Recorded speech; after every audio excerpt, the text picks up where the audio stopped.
ಪ್ರಾಣಗಳನ್ನೇ ಜೂಜಲ್ಲಿ ಇಡುವಾಗ ನೋಡಿಕೊಂಡು ಇರಬೇಕಾ?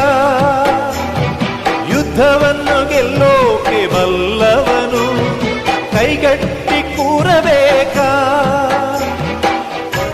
ನಾರಿಯೇ ಕಾಂಚನ ಕೌರವರ ಮೋಜಿಗೆ, ಧರ್ಮವೇ ಲಾಂಛನ ಪಾಂಡವರ ಜೂಜಿಗೆ.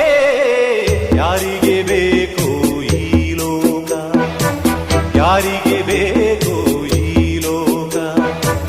ಮೋಸಕ್ಕೆ ಕೈ ಮುಗಿಬೇಕಾ? ಚಿಂತೆಯು ಇದ್ದರು ನಗಬೇಕಾ? ಪ್ರೀತಿಯೇ ಹೋದರು